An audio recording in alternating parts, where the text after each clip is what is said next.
Pada dasarnya, alkohol terbagi menjadi dua. Pertama, alkohol yang sering dipakai untuk pembersih luka atau bidang kedokteran lainnya. Yang kedua, alkohol yang dicampur dengan zat lain dan dikonsumsi untuk diminum. Perbedaan etanol dengan metanol. Etanol bisa diperoleh dari hasil fermentasi buah-buahan atau gandum dan sudah umum digunakan sebagai bahan baku atau komponen minuman beralkohol seperti bir, wine, brandy, dan sebagainya. Sedangkan metanol sangat berbahaya jika dikonsumsi sebagai minuman karena sifatnya yang beracun. Metanol biasanya dipakai oleh industri kimia dan dapat juga untuk bahan bakar. Sejak zaman kuno, alkohol telah digunakan untuk beragam tujuan seperti meningkatkan keberanian dalam pertempuran, pengikat perjanjian damai, hingga digunakan dalam perayaan. Beberapa negara yang telah menggunakan alkohol pertama kali adalah Mesir, Cina, India, dan Yunani kuno. Beberapa jenis dari minuman alkohol. Pertama, bir. Bir adalah minuman beralkohol yang diproduksi melalui proses fermentasi bahan berpati tanpa melalui proses penyulingan setelah fermentasi.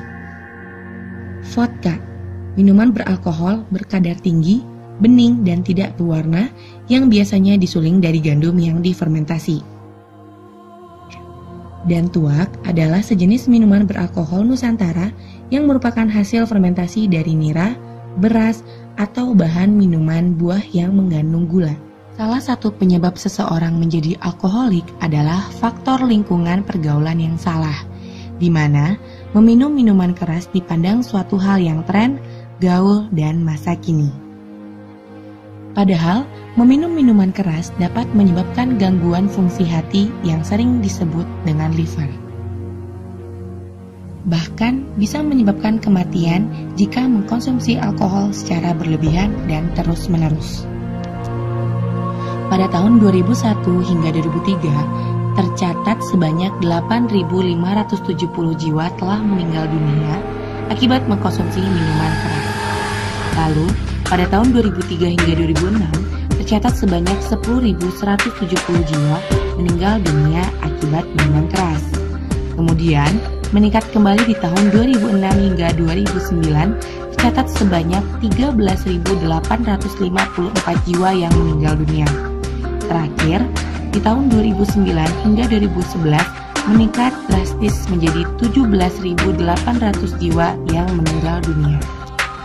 Dari data kematian yang diakibatkan karena alkohol, diantaranya adalah 55% dewasa, 45% remaja, 83% pria, 17% wanita.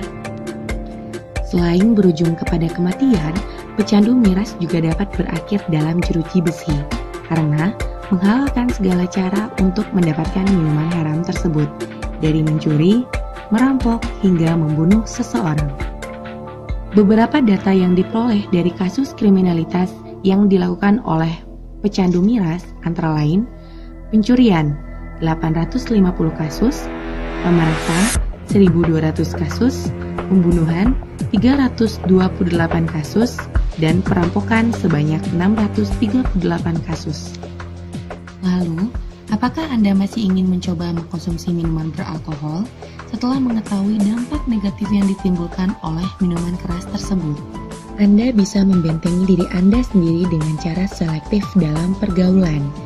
Selektif di sini maksudnya adalah Anda dapat memfilter mana yang baik untuk diri Anda dan mana yang akan merugikan diri Anda sendiri.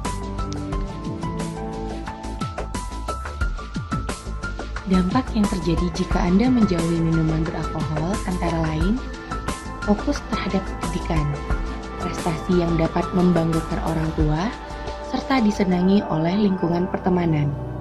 Ini berbanding terbalik 180 derajat dengan mereka yang sudah terkontaminasi dengan minuman keras. Akibatnya, pendidikan berantakan, mengecewakan orang tua, bahkan hingga kematian bagi pecandu minuman keras itu sendiri.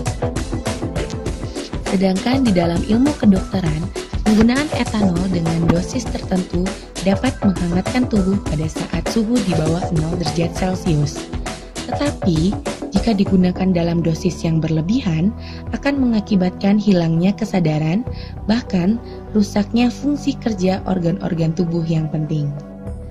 Pemerintah telah mengeluarkan Peraturan Presiden Nomor 74 Tahun 2013 tentang pengendalian dan pengawasan minuman beralkohol.